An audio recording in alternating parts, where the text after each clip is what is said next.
Miracles. That's got to be a typo. Are we sure? We are sure. I've just got confirmation. We are sure this is what he's playing. It's good to have confirmation. Joe, 9-1 with Miracles. No surprise to see him winning with it. Now, this matchup is interesting. Counterbalance plus top is tough. Yep. For Lance to beat. Yes. But Daryl's been playing Lance for some time. Also, like us in the booth and you at home, Daryl also probably knows what he's up against this round. Yeah, no surprises. Which is probably pretty nice and going to influence the hands that he keeps. So really good Lance players against really good Miracles players. The matchup was actually pretty close, so we could be in store for a pretty good one here. Yeah, and I think Joe's deck might be positioned a little bit better than some other Miracles decks. He likes to play a lot of these creatures. A card like Venser, Shaper Savant, spectacular against 2020s. He loves Venser. He loves Vendilion Click. He loves Snapcaster Mage. He also has 2 copies of Caracas in the deck. Yep. The 2020 that is made from Dark Depths, it is legendary. Yeah, you can't have multiples of those. Yeah, so you need to bounce it with Caracas, which you can do. I like that that's legendary. Like, I think it's pretty important that that's legendary. No, I don't think it's important at all. Like, you go through such work to get a 2020 on the board. A legendary 2020 finally out of its ice. Yeah. That's all. So if you can do it again, like, just let people do it again. I don't think people should have multiple 2020 indestructibles running around. That's just my opinion. But I just don't think they can do it. That's my point. Oh, well, with an attitude like that. Sorry. Sorry, I didn't mean to bring my bad attitude here. We got a gamble here for Daryl. He's going to play a Dark Depths. He has not triggered Mana Bond just yet. Dark Depths does have 10 ice counters on it. For Joe, it's a Flooded Strand, it's an island, it's a pass, it's a very slow start. Daryl has played a Wasteland, and now it is Life from the Loam. He'd like to get some lands back. Joe has a Brainstorm. The lands that Daryl is targeting are Maze of the Ith and Wooded Foothills. A couple copies of Force of Will have been found via Brainstorm. 2 cards will go back in just a second. And Life from the Loam is such a problem because you got to counter it every single turn. He's just going to keep casting it. Now, fortunately for Joe, Counterbalance is fantastic at that. Yes. We'll see if he can find one of those. And he'll figure out what cards he wants to put back with a Brainstorm right now. A lot of the time, I think a lot of people, if you talk to Miracles players, they feel like they're fighting against Lance. If you talk to Lance players, they feel like they're fighting against Miracles. But everyone agrees that it's close. Yeah. You're not going to say it's a landslide one way or the other. Here's a Spell Snare. Yeah, we talked about that one a little bit yesterday. Yep. Joe having this in the deck, I think, to be a little bit better against Eldrazi. Since it counters Thorn of Amethyst and Chalice on 1, make you a little bit better in the mirror match because it does counterbalance. Snapcaster Mage. Yep. A lot of people play Spell Pierce in that spot, or for Joe, he used to play a couple of main deck copies of Red Elemental or Pyroblast. Sure. At times. Doesn't have the main deck copies of that this weekend. So. Well, and you see some of these decks play main deck copies of Counterspell. Also that. And he's not playing that. And he has done that before, too. So we head back Lossette's way. He's picked up a Jace the Mind Sculptor. This is the Flooded Strand. We'll go to Daryl. Daryl will dredge a Crop Rotation, a Dark Depths, and let's make it 2 Dark Depths. Those aren't the best lands to peel off the top. I've seen better. He would like to target Wooded Foothills, Maze of Ith, and Dark Depths with his Life from the Loam. We'll see if Joe will let this resolve. Joe's going to start by sacrificing a Flooded Strand. I think we might see Basic Plains on the way. Yeah, Joe's not going to expose himself to a Wasteland here. Mm-hmm. So there's a Basic Plains for Lossett. Beautiful, beautiful plains. That's a word you could use. A descriptor, if you were. Snapcaster Mage, Spell Snare. And it's interesting, right? Because the thought process is, if I use all of my cards so you counter Life from the Loam, eventually I'm going to run out of cards. But Joe, I've seen him do this before. He just wants to make it so that he delays Life from the Loam just long enough. Yeah, he just needs the time. And so now he's able to easily cast a Jace, not underneath very much pressure. Jace is very clearly going to resolve. Nothing Daryl can do about it. Now we might see Joe Brainstorm, and we will. So 3 cards will be added to the grip, 2 will go back. And Daryl has missed a couple of land drops here, so he's really dependent on this Life from the Loam resolving and getting him back into the game and generating some card advantage that way. So Joe just needs to counter this Life from the Loam 3-4 turns in a row, and then he's going to be on his way to victory. Daryl will dredge 2 Crop Rotations and a Tabernacle. He will target a Wooded Foothills, maybe a Tabernacle and a Maze of the Ith. We'll see if this actually resolves this time. But yeah, here are the targets. Maze of Ith, Tabernacle of Pendrell Vale, and Wooded Foothills with the Life from the Loam. Daryl's hand now has crop rotation and gamble in it. And we'll see if Joe wants to let this resolve. Yeah, I would guess that Joe's just going to counter this. Oh. But I would guess wrong. Wooded Foothills is what Daryl will sacrifice. I guess Joe's reasoning, he's just going to sit on those hard counter spells, the Force of Wills, for the cards that really matter. Yeah, that's the card that takes care of crop rotation.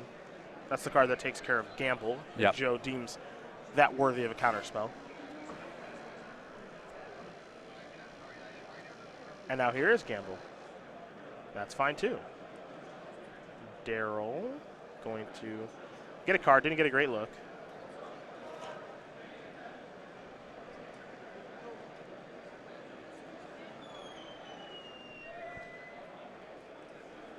And now Daryl will, of course, discard one of these cards at random.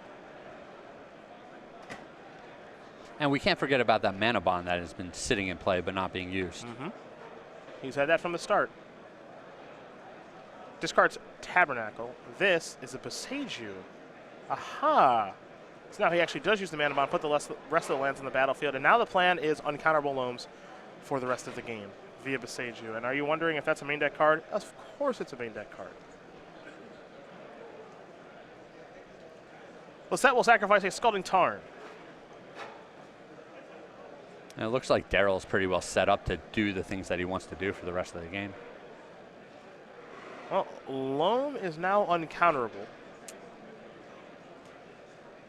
At a cost, obviously. Yeah, but for a deck playing 34 lands, being able to regrow 3 lands of your choice every turn and put all 3 onto the board via mana bond every turn, this is what the deck's trying to do. Mm-hmm.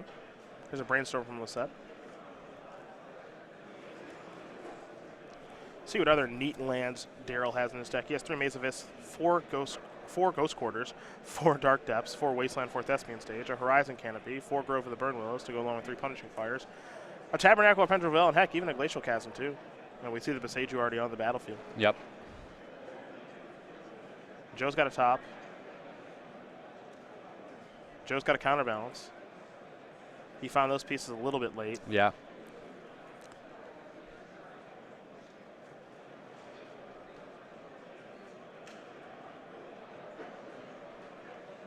He has already played a land for the turn, Scalding Tarn. And now Daryl will untap. It's time to dredge Loam again. 3 cards on the way. 1 is a Loam, 2 is a Mox Diamond, 3 is a Maze of Ith. Wasteland going to go after the the Tundra.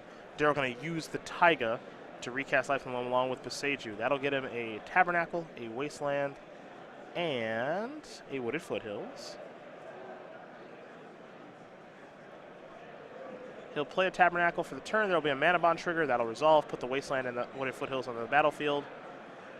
And on the end step, Joe will play a Brainstorm. So 3 cards on the way here from Mr. Lossett. 2 will be going back, and then Joe will untap and take his turn. To note, in Joe's hand, a couple copies of Force of Will. He's got top plus counterbalance assembled. He also has the Jace out there.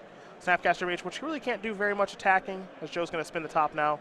Might leave Terminus on top. But of all of the stuff that Joe's doing, the card I want to point out is Swords to Plowshares. Yep. As that is a clean answer to a Dark Depths 2020. Well, it is and it isn't.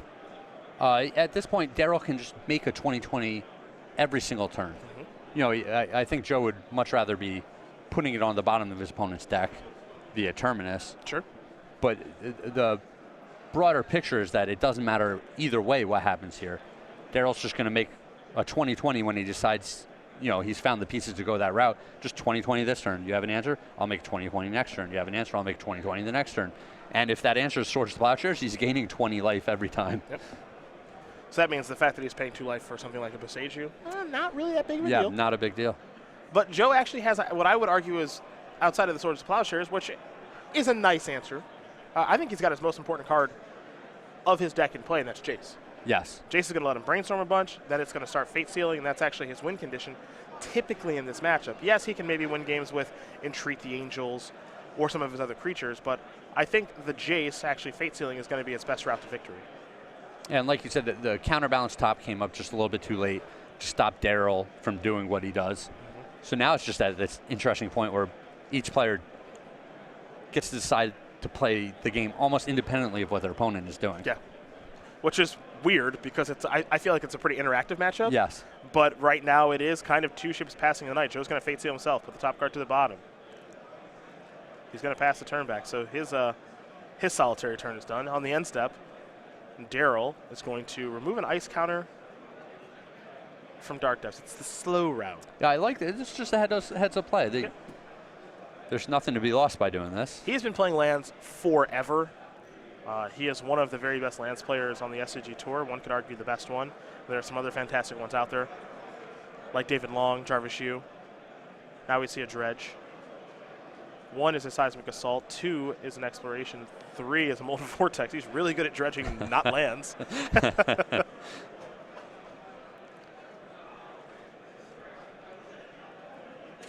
Daryl looks like he's going to play a loam, but he's not going to do it with Beseiju this go around. Yeah, he doesn't care if it gets countered this time. This time I don't think he cares at all. He didn't dredge anything relevant. Joe's going to spin the top, see if he's got a 2 on there. I believe he does. Snapcaster Mage will take care of the loam. Whatever. Yeah. This time loam resolving was not a priority. Yeah, he's going to wait till he dredges back some lands that he really wants to get back, and then it'll go uncounterable again. So that's Daryl Ayers' turn. Now we're going to see Joe Lossett's turn as he untaps those 5 lands. He'll draw a card. He is going to fate seal himself. Top card to the bottom. Jace has been used for the turn. Now it's time to ponder. And I like the pace of play out of both of these players. You know, they're very decisive. They clearly have been here before, and they each have a game plan of how they're going to win this game. Yeah, for Joe, I know a lot of people kind of comment on his pace of play, but with Miracles, at least for me over the past year, it has not been slow. Some games actually just take a little while to win. A dredging here of Ghost Quarter, Punishing Fire, and Glacial Chasm for Daryl. Now he's going to play an uncounterable loam. He'll get a Ghost Quarter, and a Maze, and a Wooded Foothills. Falls down to 11 to do so. Loam clearly resolves. Those cards are back in the grip. There's Ghost Quarter, trigger Mana Bond. The rest will enter the battlefield. We're not on the Mana Bond trigger just yet, maybe. Okay, the Mana Bond trigger's fine, but we're still in Daryl's end step. Joe's going to spin the top. The one thing that Daryl has not found yet is Thespian Stage. Yeah. To be able to make a 2020, sure, he can go the slow route by activating Dark Depths every turn, but he wants to be able to present a 2020 as often as possible. Here's Ghost Quarter. Well, no Grove of the Burn Willows to potentially rebuy the Punishing Fire, go that route. Yep. That would be able to check Jace. Yeah. A little bit, depending on how he wants to go about doing it. Well, there's still the top counterbalance to contend with there, but it's just more cards that he could work with. The one thing that Ghost Quarter is going to do here, so in Joe's deck, 6 basics, 4 islands, 2 plains. You typically think about in Legacy about Wasteland, going up or down basics. You don't really think that Ghost Quarter is going to do very much, but it's a plan. No, it's a great plan here. Yeah. It is a plan. Work away a little bit at those basics. In response to a brainstorm, Daryl's going to say, I'll shoot your Flooded Strand. Joe is going to maybe sacrifice Flooded Strand. I like this. Daryl's turning off the shuffle effect so that Joe can't just shuffle away the really bad dead cards in his hand.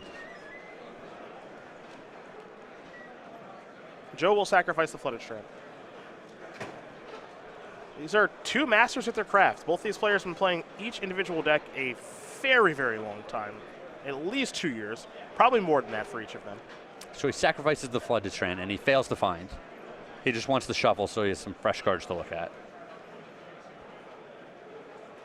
Now our brainstorm. 3 cards added, 2 will be going back, Snapcaster Mage among them.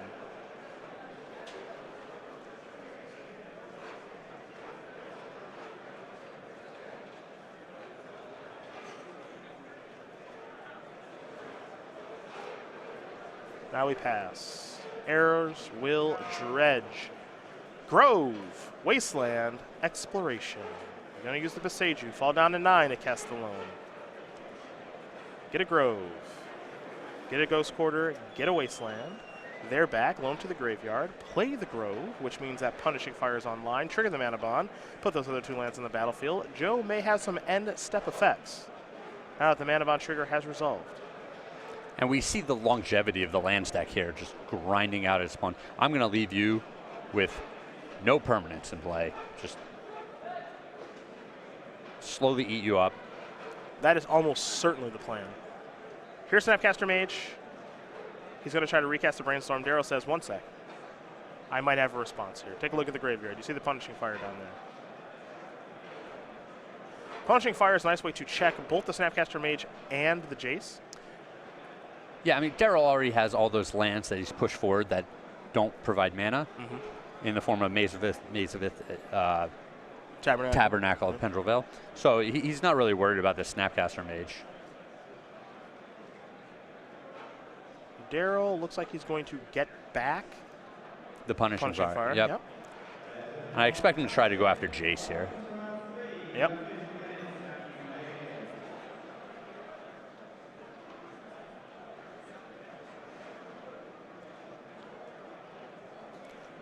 And Joe's had enough. Huh. Joe doesn't think he's going to be able to. That is interesting. Well, it's possible that Joe had shuffled away the 2-drop that was on top of his deck. Okay. And so he wasn't going to be able to interrupt that Punishing Fire consistently every turn. Okay. And so he sees, all right, my Jace is going down. I'm losing a land every single turn. I have no more basics to search Yeah, up. because of Ghost Quarter? Yeah. Yep. So eventually he's just going to be landless. Yeah. And if he ever searches for a non-basic, Wasteland's obviously going to take care of that. So then he's just going to end up being manaless over the course of time, because it's going to take a little bit. Yeah. But given that Joe thinks that that's going to be the conclusion of this, Yeah. it's just best to concede. Yeah, right? why drag it out for another 4, 5, 6 turns? The games are going to go long anyway. Save that extra time when the writing's on the wall. That's exactly what he did. Daryl Ayers going to win game number 1 here over Joe Lossett. Lands up a game over Miracles. Is it any accident this guy's 10-0? He looked really good there. He knew exactly what he was trying to accomplish at every single stage Yep. of that game. Didn't even have to think twice about it. It looked a little bumpy for him there when the Life from Loam was countered a couple of times, but he searched up the Boseiju. He had tons of time because the Miracles deck doesn't put pressure on anyone, and just ground out his opponent. That's exactly what he did. We're going to take a look at Joe's sideboard to start with 3 Flusterstorms, 2 Red Elemental Blast, 2 Back to Basics, 2 Moat, 2 Surgical Extraction, a Pyroblast, a Wear Tear, a Kozak's Return, and Engineered Explosives. What do we like here and why? There's some really interesting cards here. The double Back to Basics are obviously just spectacular in this matchup. The double Surgical Extraction are going to be great ones. Even something like the Engineered Explosives might come in to take care of Exploration and Mana Bond. So lots of cards for him. For Daryl Ayers, he's got 4 Crows in Grip, which can take care of Counterbalance and Sensei's Divining Top, 4 Tireless Tracker, 4 Chalice of the Void, an Ancient Grudge, a Molten Vortex, and a Bojuka Bog. What do we like here for Daryl? You know, I'm not super familiar with the land stack. Like you said, the Crows and Grips are almost definitely coming in. These others, I'm not sure what, like Chalice of the Void seems pretty good against the deck sporting so many 1-drops, but this might not be the specific matchup that he wants it for. Yeah, so Chalice is interesting because there are a lot of 1-drops in Joe's deck, like you mentioned. Swords, Brainstorm Ponder, top. Yeah. And maybe some other cards up for sideboard, depending on how Joe wants to sideboard. But Daryl also had some 1-mana spells that were relevant for him. Yeah, Gamble, Exploration. Mana Bond played a role in things. Yeah, Crop Rotation. Crop Rope, yep. So I don't know if that comes in. I also don't know about a card like Molten Vortex, which is also a 1-mana spell too. Yeah. So this will be interesting to see kind of what route he wants to go. Like he's already shuffling and sideboarded, so he knows. Sure, even a card like Tireless Tracker where he can just generate so much card advantage in a match that's definitely going long. Yep. Maybe he wants a couple of those. Well, maybe he wants all of them. I don't know. We are going to find out here in just a moment. Game number 2 going to be underway in just a sec. But let's talk about the feature match area here with SCG Live, which you can join right now. We'll be letting you guys decide the quarterfinals at the conclusion of the Swiss rounds a couple hours from now. So feel free to sign up there. Custom emoticons and badges to be used, and it's only $4.99 a month. Twitch.tv/SCG Live is where you're watching this, so we want to thank you for your viewership, and you can join the feature match area today, or you can just chat away, have some fun, but we ask that you do be friendly to the other people that are watching the broadcast and chatting along with you. And now we learn a little bit more about Mr. Ayers, the man in the orange hoodie and the orange shirt. Apparently he likes orange a lot. This photo is old. I swear this is not a photo from this tournament. Yeah, this wasn't taken just now. It was not taken just now. From the 23-year-old from Virginia Beach. with 4 open top 8s. One open win took place 2 years ago in Philadelphia, a legacy open he won with Teamer Delver, with main deck Kurt Apes beat Ross Merriam in the finals. His first name is actually Steven, but he goes by Daryl, and yes, he does have a personalized license plate that reads Goulet. Goulet. Goulet. That is Daryl Ayers. He's currently up a game against Joe Lossett, who's looking to get back to the Players' Championship. He's going to have to tie things up here if he wants to do that. Looks like Joe's going to keep, Daryl's going to keep. We're underway. Joe starts things off with an island. For Daryl, he's got a Mox Diamond. He's going to start there. Looks like it's going to resolve. Grove of the Burn Willows, that's gone. That's being staged. Chalice of the Void on 1. Well, that answers that question. There we go. Here's a Brainstorm for Joe. Like you, I wasn't sure. Well, if he sided in these chalices, I expect him to have brought in the tireless trackers and the grips. Okay. And then he's taken out a lot of the 1-drops from his deck. Here's Counterbalance. You can see the bottom card of Joe's deck is a Back to Basics. So Joe has brought that in. We of course thought that was going to come in. Pretty obvious there. For Daryl, with the Chalice on 1 on the battlefield. It looks like a tireless tracker in his hand as well. Okay. Tireless tracker, not just for standard anymore.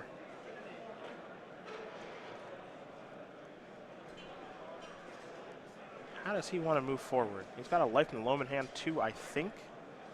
There's a Mox.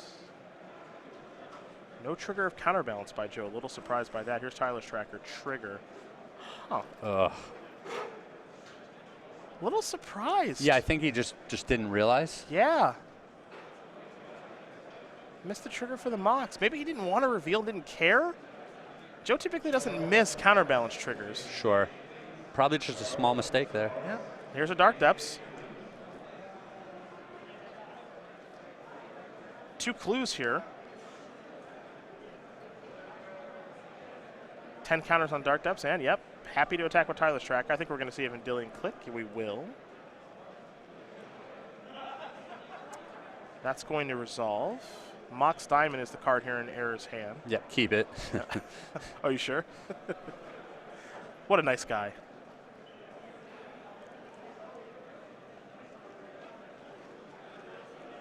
Does Joe want to block with the click? Looks like the answer might be yes. Now, Daryl does have the ability to sacrifice 1 clue. Do not think he has the ability to sacrifice 2, but it looks like Joe doesn't want to block. So, damage pass.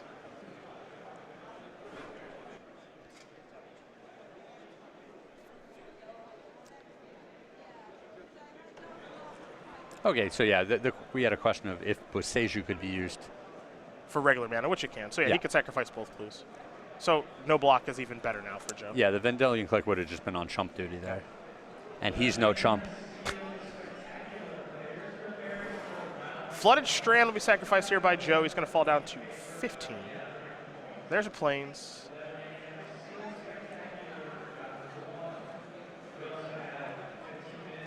How good does this Tireless Tracker look? Well, assuming that Joe's on removal spell realistically is Swords, Yeah. that looks really good. Now here's a Jace. It's going to bounce there. Pass a turn back. Daryl will present 2020 maybe? Not yet. Okay, never mind. He's just going to sacrifice clues. He's in no rush. Yeah, Joe left the click back in case Daryl went the 2020 route. Yep. Now Daryl will slide the Dark Depths forward as though Joe can't see it. Joe keenly aware that exists. Just in case you forgot. No, I think he just does a good job of organizing his lands in a way where the ones that don't provide mana or are not very relevant end up in the red zone. Might be Tireless Tracker time again.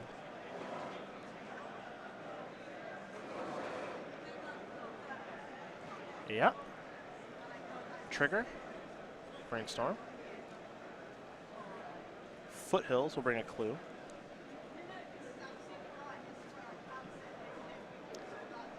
Yeah, and when the Foothills fetches, it'll bring another clue. Yeah. Here's a Mox. Discard Wasteland. No targets for that right now. And we'll see if he wants to sacrifice the Foothills now or not. The last card right now in Ayers' hand is a Molten Vortex, Yep. which his own Chalice would counter. Also, the counterbalance on 1 would counter. So that's not a thing right now. Joe will brainstorm with his Jace. Looks like Lossett's in bad shape this game. Yeah, it does. The Chalice for 1 is just so backbreaking against a lot of decks. It hamstrings all of his answers for that Tireless Tracker. Daryl has another good setup. He has so many lands at his disposal. With the Mox Diamonds, generating cards every turn through the clues. He's just doing it all. Wooded Foothills is going to get a forest, but maybe more importantly, going to bring along another clue.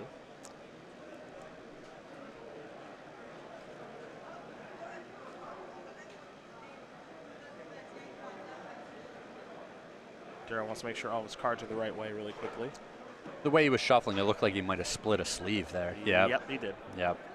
We all know that one. Yep. So frustrating. It's not a good feel. Well, and it's even worse in Legacy because you really don't want to ding up the side of one of your expensive cards. That's true. It was a Dark Depths, too. That's not a cheapie. Yeah, that's only $50. Yeah. Come on.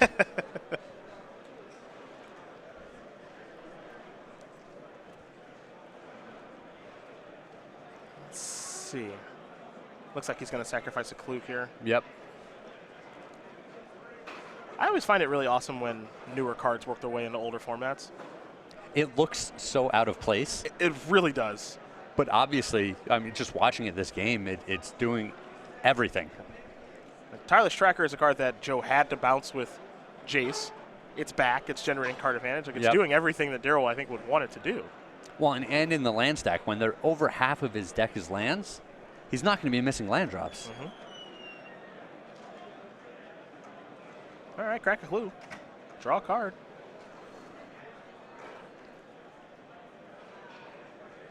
All right, here comes Tireless Tracker. Vanillion Click cannot block fast enough. And pass. Yeah, we got Chase there just talking to us. Hey, save me. Yeah. Click. All 3 of you. Come on. Yeah. Bite the dust, please. Thank you. I'm so much better than you are. Yeah, right now, that's for sure. Back to Lossett we're going to go. Brainstorm, huh? That's a good one. Typically. He'll brainstorm with Chase. 3 cards coming. 2 will be going back. A lot of 1s in that hand, I think. I think he may have just found a back to basics, but even back to basics isn't very good right now. The triple Mox Diamond, it's just everything has conspired against Joe this game. This has really just panned out poorly for him. Maybe this match. Yeah. Like you said, almost everyone agrees that this is close. It has not looked close either of these games. No, it hasn't. No, it has not. Scalding Tarn.